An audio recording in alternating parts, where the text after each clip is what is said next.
Hola, muy buenas noches y bienvenidos. Esto es 2021 y vamos a empezar de inmediato conversando con el señor Pedro Franque. Él es economista y miembro del equipo técnico de Perú Libre. Pedro Franque está con nosotros cuando hace cosa de media hora ha concluido una conferencia de prensa en la que Keiko Fujimori ha dicho que va a luchar voto a voto, porque ella ha recibido, su fuerza política ha recibido una serie de denuncias y lo que corresponde, dice, es atender esas denuncias para que finalmente las autoridades electorales analicen cualquier atisbo de duda que pueda haber en el manejo tanto de los votos o las actas antes de dirimir esta contienda electoral que, dicho sea de paso, es probablemente la más ajustada y la más polarizada de la historia reciente de nuestra República.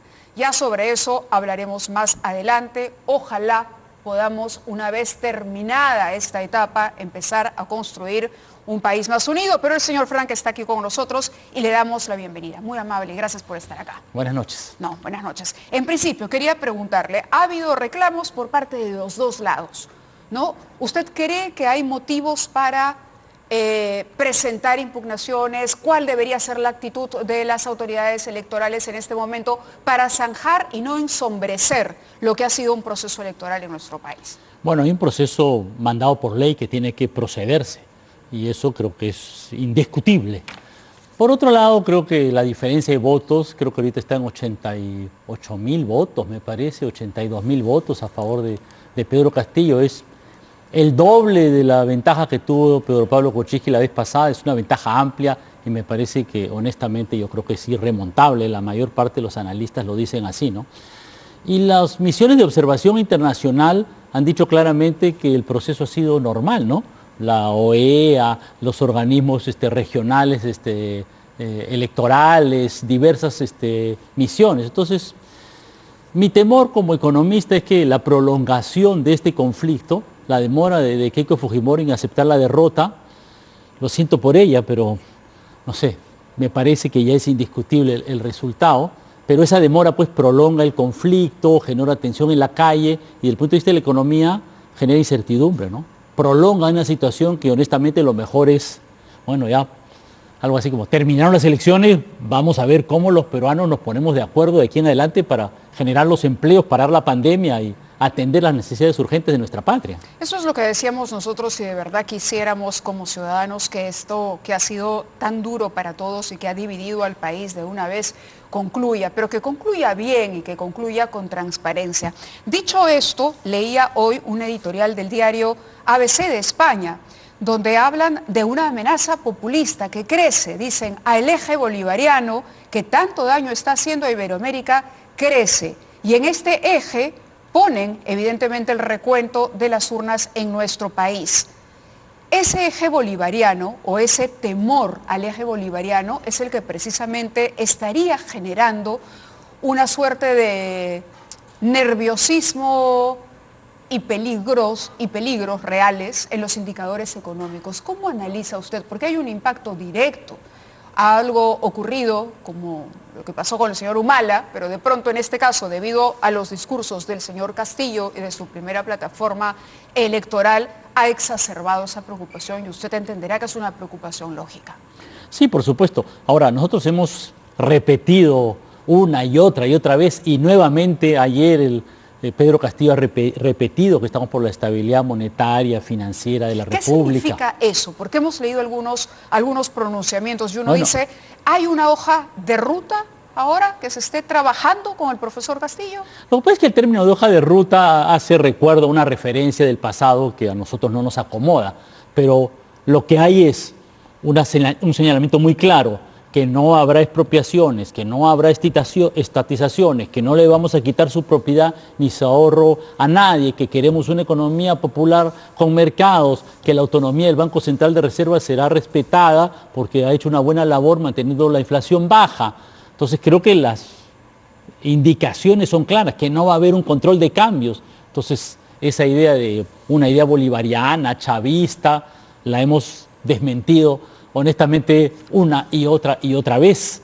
Y entonces yo siento que en realidad el nerviosismo es más creado por una ola de ataques, de mentiras, honestamente, pero que Ok, no me parece correcto, pero lo podemos entender en el contexto de la polarización electoral. Claro, pero ya le pasó, diría, ya no hay votos que algo. ganar, pensemos en el país. Claro, el que gane, porque finalmente hasta que los resultados oficiales no se den formalmente hay que respetar la ley y decir, seguimos en este momento esperando el resultado que nos dé a conocer la OMPE y el Jurado Nacional después de la revisión de todo lo que tiene que revisar.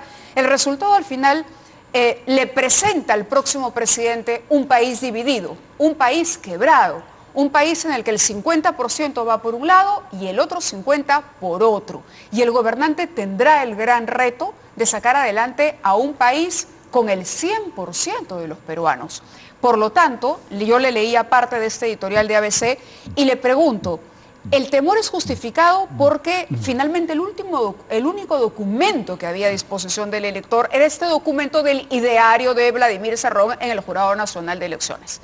Era el único documento. No es correcto porque nosotros publicamos un documento que se llama el Plan Bicentenario, que está publicado Pero hace... eso fue después de la primera vuelta. Por supuesto. A eso voy. Es decir, estamos hablando de un discurso que habría ido mutando. La pregunta concreta es... Pero lo mismo sucede con todas las candidaturas. Se perciben dos bandos dentro de Perú Libre. Uno que sería la tecnocracia que aportaría Verónica Mendoza y otra, esta posición más radical encarnada por Vladimir Cerrón. ¿Se ha decantado eso? Mira, es una percepción que no sé dónde sale. Hay un plan bicentenario. ¿No es igual de la primera vuelta? No, no es igual. También Keiko Fujimori ha dicho un montón de cosas en la segunda vuelta que no son como en la primera vuelta. Es normal. Todos los que conocen de elecciones saben que las segundas vueltas implican un cambio de discurso porque la primera vuelta te dice que los electores quieren algunas cosas y uno tiene que ganar la mayoría ciudadana. Y me parece claro, el resultado de la OMPE ya está, pues faltan 10 actas. El profesor Castillo gana por 88.000 votos.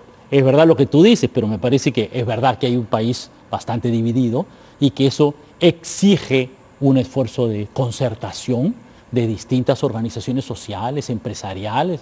Estamos trabajando en eso. Exige efectivamente plantearse un plan de acción urgente.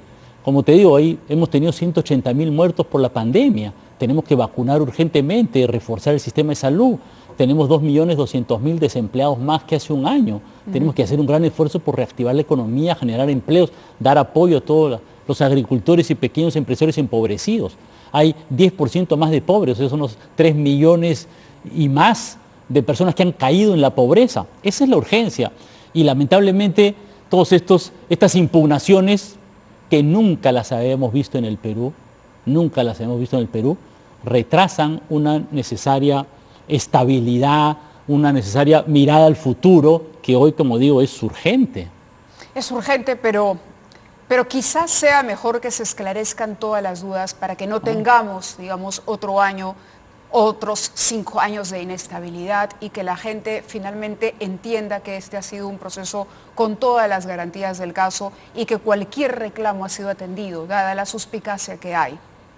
No, como digo, los organismos electorales deben resolver como corresponde a la ley. Efectivamente, digamos, ¿no? Eso es así.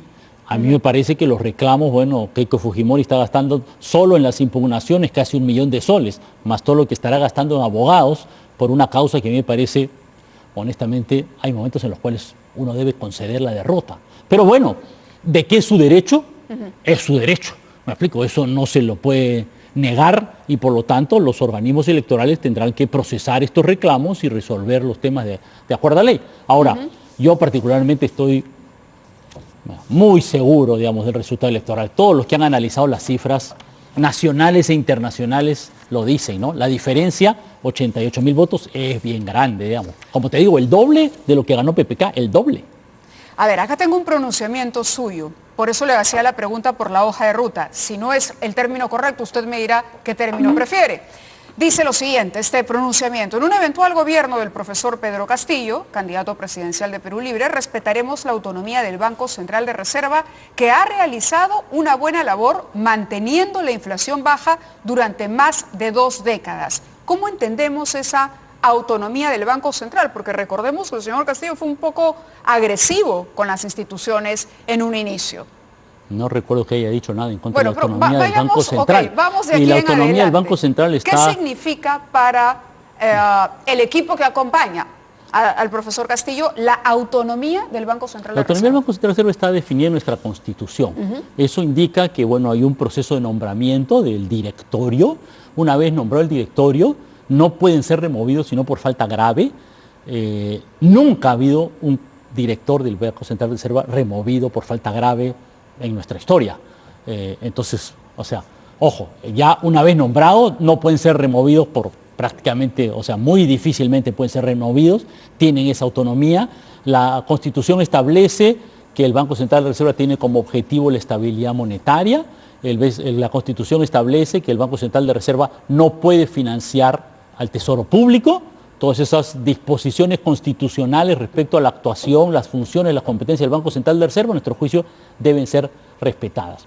Y señalamos ahí además que efectivamente en mantener la inflación controlada, ¿me explico?, con lo que se llama el rango meta de inflación entre 1 y 3%, que se ha respetado mayoritariamente. Ese es el objetivo que se han planteado en caso, por supuesto, de que se confirmara y que ustedes sean gobierno. Claro, nosotros compartimos, pero el esquema de metas de inflación lo deberá definir el BCR en su autonomía, pero nosotros manifestamos nuestra complacencia, nuestro acuerdo, nuestro respaldo a esa política. Hay una felicitación implícita al trabajo que ha venido efectuando el Banco Central de Reserva aquí. Ha realizado una buena labor, dice el comunicado, manteniendo la inflación baja durante más de 2 décadas. ¿Cómo explicar lo que está ocurriendo con algunos productos como los combustibles, el pollo, la fluctuación del dólar?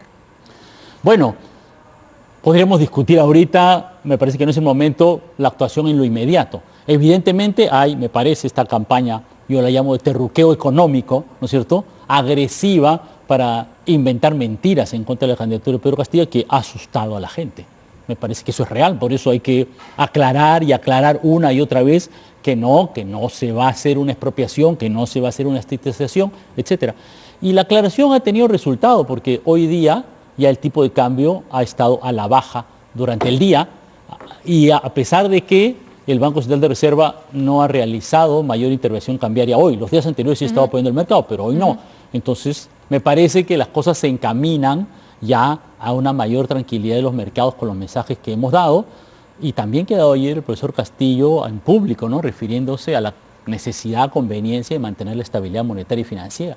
Es un mensaje muy importante para la nación. Este es un tema económico central, ¿no? Yo le pregunté en algún momento a la señora Mendoza por la permanencia de Julio Velarde en el Banco Central de Reserva. ¿Cuál es su opinión? Mi opinión es que el tema de nombres tiene su momento y este no es el momento. Y el tema de los nombres para todos los cargos, ¿no?, deben definirse, bueno, por el presidente de la República, yo creo por el profesor Castillo en su momento, y incluye una concertación con otros actores, incluye una confluencia con el futuro primer ministro, tendrá que opinar, me imagino yo, sobre estos temas. ¿Le han ofrecido un eventual premierato en caso de ganar el profesor Castillo? ¿Lo aceptaría usted? Premierato, digamos, la verdad es que no se me ha pasado por la cabeza y no me parece que sea el tema. Y si le ofreciese, en caso de ganar, siempre digo, el candidato Castillo, el Ministerio de Economía, todo el mundo siente que usted sería la persona. Mira, como he dicho, creo que no es el momento de hablar de nombres. Y quiero decirle una cosita más sobre esto, ¿no?, que es, todo el mundo pasa por alto que hay una disposición constitucional que dice que los ministros los tiene que proponer el presidente del Consejo de Ministros. Estamos muy mal acostumbrados a que es el presidente el que nombra directamente a los ministros, pero la Constitución dice otra cosa. Y hoy que se discute tanto de la validez de la Constitución, su posible reforma, me llama la atención que todo el mundo habla de esto como si la Constitución no dijera nada al respecto, pero sí lo dice. No podemos hablar de ministros si no hay un presidente del Consejo de Ministros que es el encargado de armar el gabinete. ¿De acuerdo? Entonces, si no podemos tener nombres, en cualquier caso usted acaba de reconocer que la autonomía estaría garantizada y este es un compromiso del candidato Castillo para con el equipo que lo rodea hoy o de cara a la población. No, de cara al país. De cara al país. Por supuesto. Reiteramos que no hemos considerado en nuestro plan económico estatizaciones, expropiaciones, confiscaciones de ahorros. Pero el tema pensionario preocupa. Todo el mundo quiere sacar su plata, o la mayoría quiere sacar su plata del FP porque dice, mañana me la quitan. En realidad todo el mundo quiere sacar su plata de las AFPs, a mi juicio, porque el sistema cobra mucho y la gente no lo desea. Y eso sucede hace años, porque desde que hace 5 años se estableció que a los 65 años la gente puede retirar su dinero de AFP, puede, no está obligado, pero el 99% de la población lo retira. Y bueno, a mí me parece que así estamos y eso le dice algo. Claro, pero debería decirnos respecto del sistema, ¿no? De acuerdo, pero igual cree usted que es importante contar con un sistema de pensiones. Por supuesto.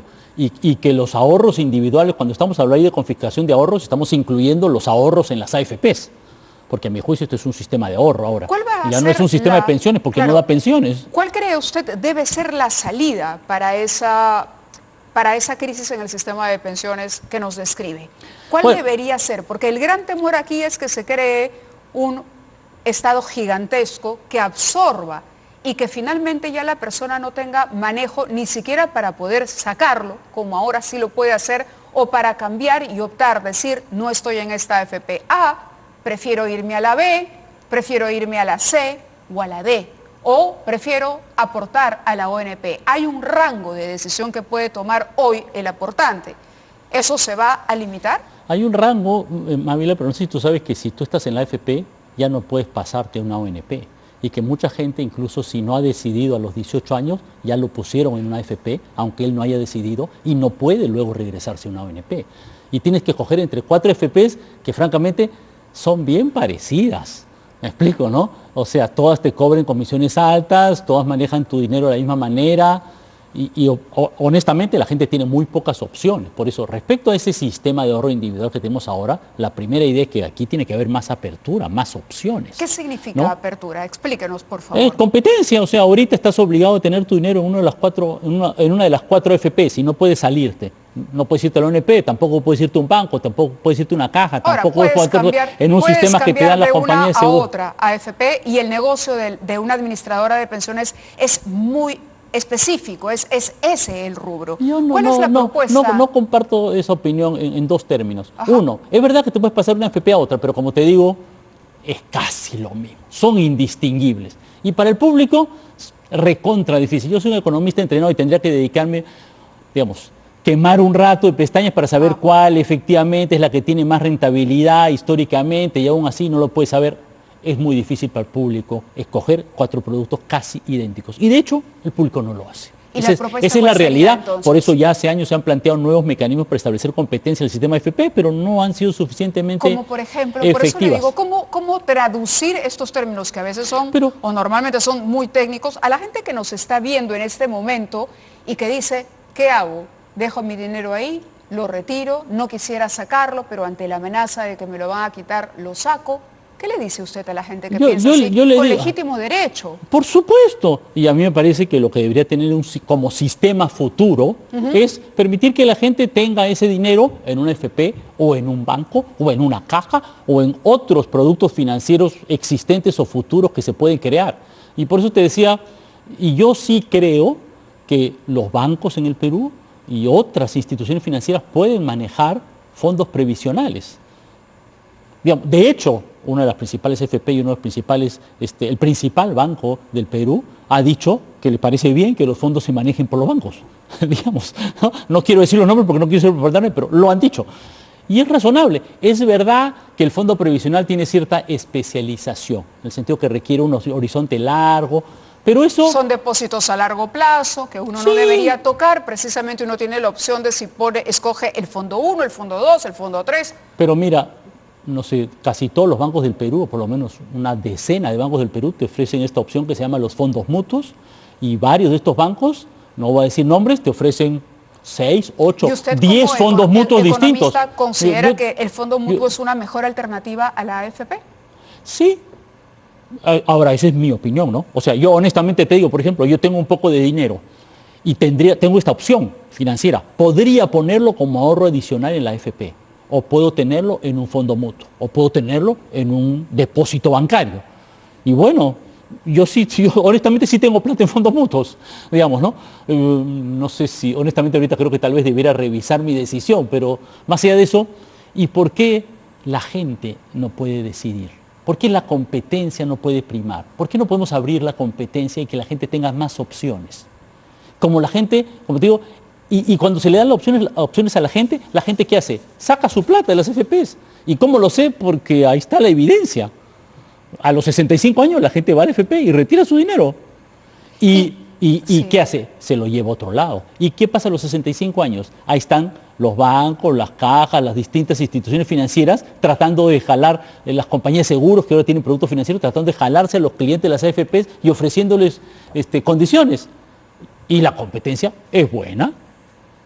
Ok, pero cuando el señor Castillo dice no más AFPs que abusen de los pensionistas, no más AFP. Hemos dicho no más abusos de las AFPs. Es lo que ha dicho en el debate presidencial, me parece que dijo precisamente esa frase.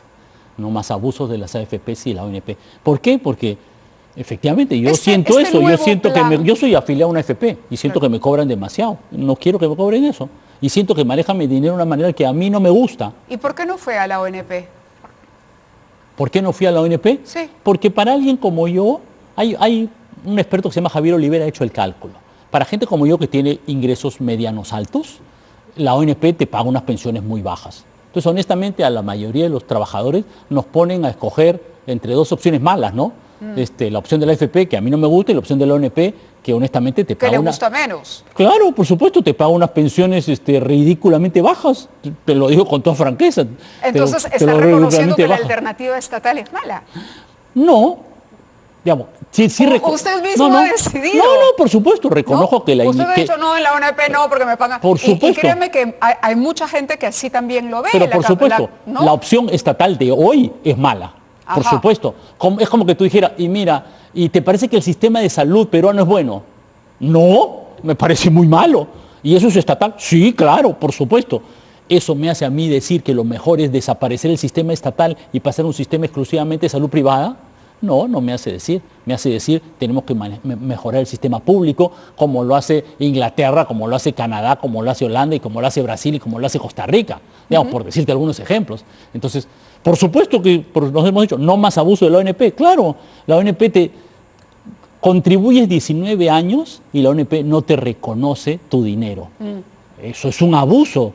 Está mal, no debe ser así, hay que cambiarlo y mejorarlo. Cuando hablan de no expropiaciones, ¿también se refiere a respetar los contratos que ha suscrito el gobierno con, no sé, las empresas que están hoy por hoy trabajando en las industrias extractivas? Los contratos son contratos y hay que manejarlos dentro del marco legal existente. Nuestra propuesta en algunos casos, ¿no?, es renegociar los contratos. Ahora, el tema principal aquí en el tema de las industrias extractivas es el tema... Asumiendo el riesgo de que quien se sienta agraviado o afectado en sus intereses o sienta que le cambian las reglas de juego, recurra a un juicio contra el Estado, o sea, corriendo ese riesgo. Eso sería si es que la renegociación no es exitosa. No sé si me explico. Está pasando en Chile, ¿no? Hay aseguradoras que están demandando al Estado chileno. No, por supuesto, y el Perú tiene cantidad de casos en el CIADI.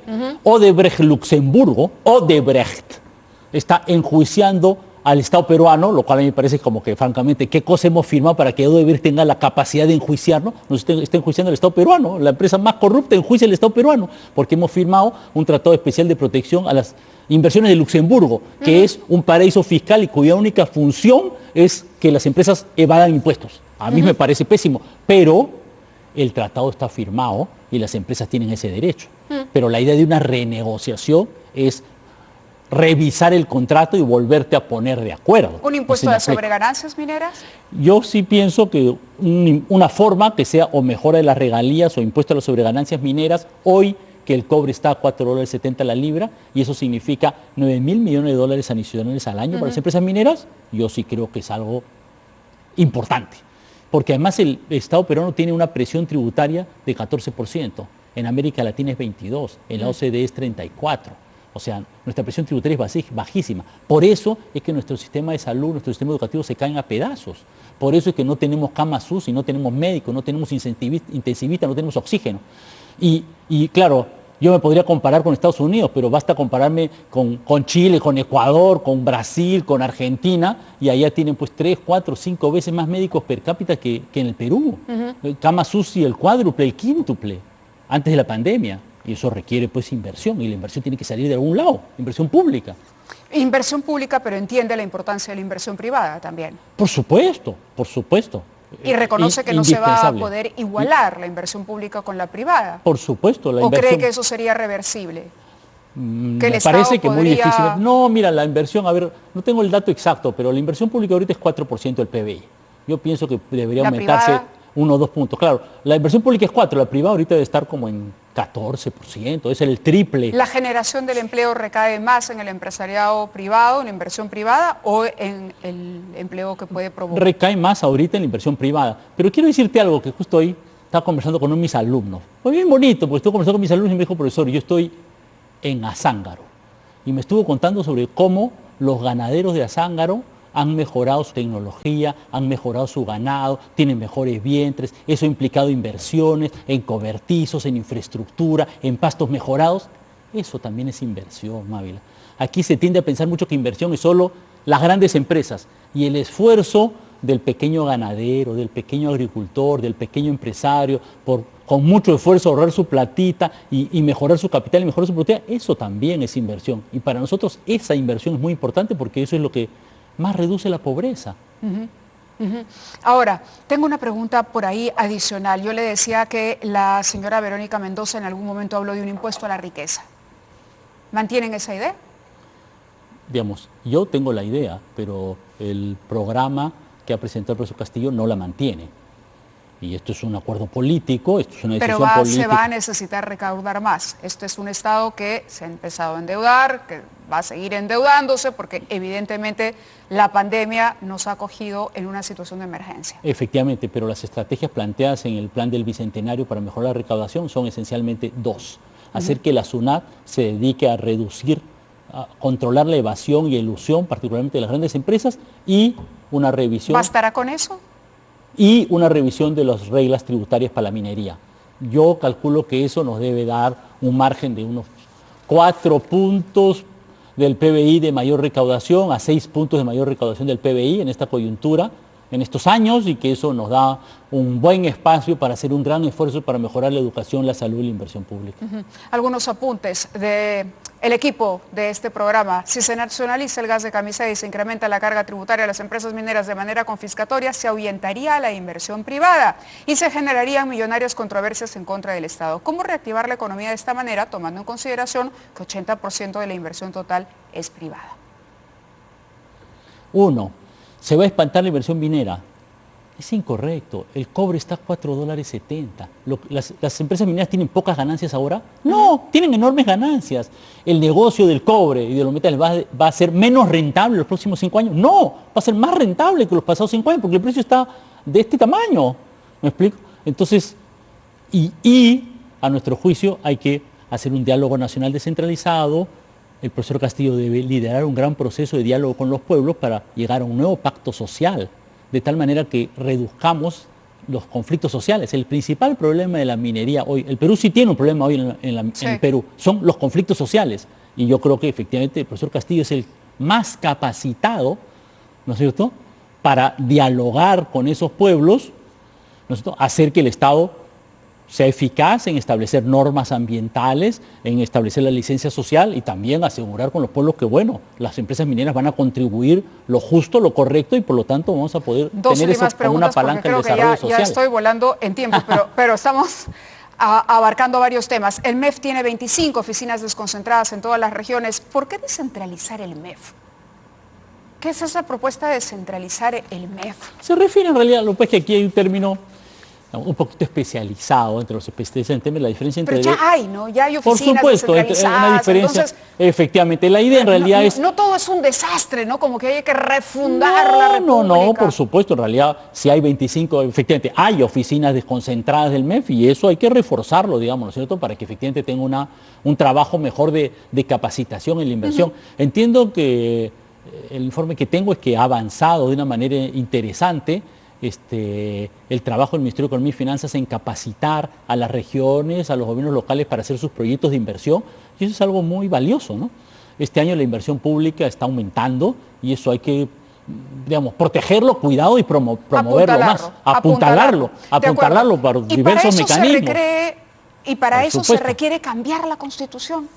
No, para eso no se requiere cambiar la Constitución. No, entonces, No. ¿por qué la necesidad de insistir en una asamblea Bueno, constituyente? el cambio de la Constitución yo creo que tiene varios elementos. Uno esencial es el tema político. Hemos visto vacancias, cierre del Congreso, hay un gran tema de equilibrio de poderes. Y a mí honestamente me preocupa mucho y me parece bastante negativo que un Congreso que está de salida quiera en 2 semanas aprobar la reforma constitucional, no sé, creo que 18, me parece, ha dicho el presidente Sagasti, 18 reformas constitucionales en un procedimiento que honestamente comparto con el presidente Sagasti, va en contra del espíritu de la Constitución, porque la idea de nuestra Constitución de que una reforma constitucional debe aprobarse en 2 legislaturas ordinarias consecutivas es que hay un lapso de 4 o 6 meses para que la ciudadanía y el país reflexione. Y aquí quieren hacer un cambio exprés para sacar el Senado. Mira, podemos discutir. El Senado, pero también para, ¿cómo se dice? Allanar el camino para la famosa Asamblea Constituyente. ¿Es el momento para eso? Yo creo que no. Yo particularmente pienso que este Congreso no debería aprobar ninguna reforma constitucional y mucho menos bajo este mecanismo, digamos, exprés de que lo que debería tomar un tiempo de reflexión, ahora resulta que ya no hay porque han inventado, ¿no es cierto? Han acomodado las normas internas para que haya 2 legislaturas ordinarias consecutivas. Eso no es lo correcto. Me parece que eso genera más inestabilidad. O sea, tú no puedes cambiar las reglas de juego políticas pasada la elección de una manera exprés, violentando el espíritu de la Constitución.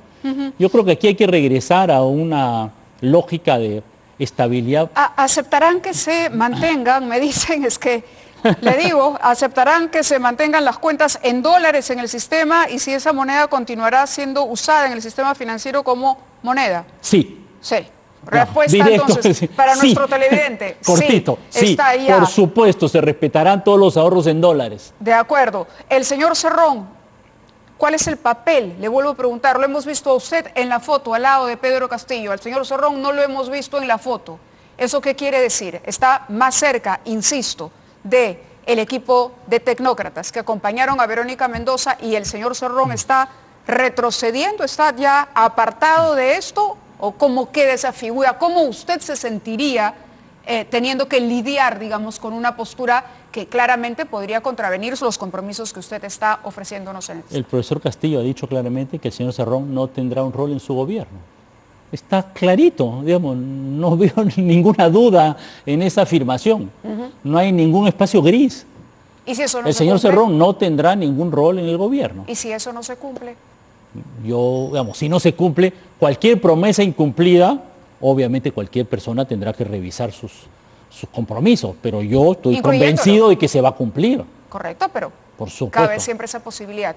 ¿Usted también revisaría ese compromiso? Yo la niego, esa posibilidad, digamos. Bueno. Pero desde luego, yo confío en la palabra de maestro del profesor Castillo. De acuerdo.